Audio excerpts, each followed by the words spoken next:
মাথার ঘাম পায়ে ফেলে সবার অন্য জোগালেও খোদ কৃষি বিভাগেই প্রতারিত কৃষকরা। আবার তাদের জন্য বরাদ্দ টাকায় পকেট ভারী করছে একটি চক্র। কিন্তু কারা কিভাবে এমন অপকর্ম করছে? দর্শক, ব্রাহ্মণবাড়িয়া ঘুরে এসে আরও জানাচ্ছেন আলী আহমেদ, আর ক্যামেরায় ছিলেন আব্দুর রাজ্জাক।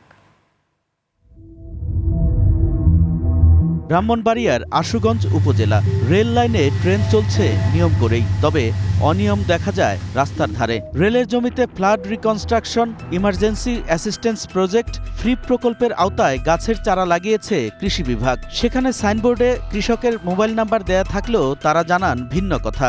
একক ফল প্রদর্শনীর সাইনবোর্ডে আপনার নাম্বার দেওয়া, এই বিষয়টা কি আপনার জানা আছে? ওখানে যে ফল গাছ টাছ লাগানো হয়েছে? না, আমি তো এটা সম্বন্ধে বেশি জানি না। সেখান থেকে আমরা অনুসন্ধান শুরু করি। কৃষকের জন্য যে বরাদ্দ রয়েছে তা কিভাবে বন্টন হচ্ছে। অনেক ক্ষেত্রে বরাদ্দ কৃষকের হাতে পৌঁছায় না, আর কখনো কখনো কৃষকের কপালে জোটে বরাদ্দের ক্ষুদ্র অংশ।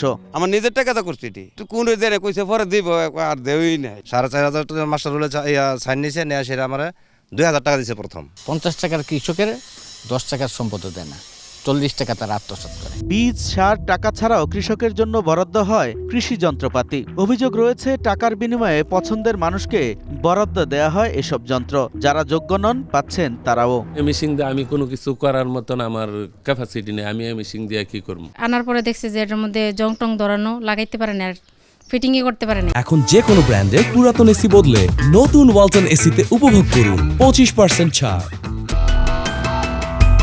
কারা মেরে খাচ্ছেন কৃষকের টাকা? ডিডি হলো তো এটার প্রধান, কিন্তু মুন্সির মাধ্যমে এগুলো নিয়ন্ত্রণ করে। প্রকল্পের বিভিন্ন প্রদর্শনী কৃষকের ঠিকমতো সার দেয় না, বীজ দেয় না, যেগুলো আন্তঃপরিচিত টাকা এগুলো ঠিকমতো দিচ্ছে না। মাঠের চিত্র আর এসবের অভিযোগ যাচাইয়ে আমরা আশুগঞ্জ উপজেলা কৃষি অফিসে যাই। কৃষি কর্মকর্তা সকালে কথা বললেও বিকেলে ক্ষিপ্ত হয়ে বের হয়ে যেতে বলেন 21-এর ক্যামেরাকে। ক্যামেরাম্যান বের হলে তিনি ব্যবস্থা নেয়ার হুমকি দেন 21-এর টিমকে। হলুদ জার্নালিজম যেটা বলে এটা করেন, আমি আসলে মাইন্ড করবো, আমি আমার জায়গা থেকে তখন ব্যবস্থা নিতে হবে। সাবেক গণপূর্ত মন্ত্রী উবাইদুল মুক্তাদির চৌধুরীর সাথে সখ্যের জেরে পুরো ব্রাহ্মণবাড়িয়ার কৃষি বিভাগ নিয়ন্ত্রণ করেন উপসহকারী কৃষি কর্মকর্তা ইসমাইল মুন্সি। যখন যে সরকার আসে সিবিআই করতে গেলে তো ধরেন আমার কিছু দাবি দেওয়াগুলা বিভিন্ন এর থেকে আনন্দ লাগে। তা আমি ধরেন না কোনো সময় ওনার কাছে যেমন গেলে আমাদের একটা এই যে পাঠাগারের জন্য কিছু টাকা দেন, আমরা কিছু পাঠাগার করি, কিছু বইটি কিনি, কিছু বইটি বিলি করি। আবার যখন জাতীয় পার্টি আসে তো বিএমপি সময় আমি বিএমপি সময় এরকম ছিলাম, এরকম আর কি।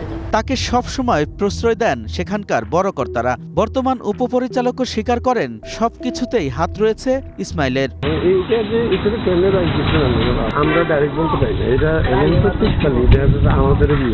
সরকারি চাকরি করে যারা কৃষকের হক নষ্ট করছেন তাদের বিষয়ে আইন কি বলে? এই বরাদ্দ কোনো সরকারি কর্মকর্তা মেরে দেওয়া হলে তার বিরুদ্ধে প্রথমেই ডিপার্টমেন্টাল প্রসিডিংস হবে, তাদেরকে আইনের আওতায় আনবে, শাস্তির মুখোমুখি করবে।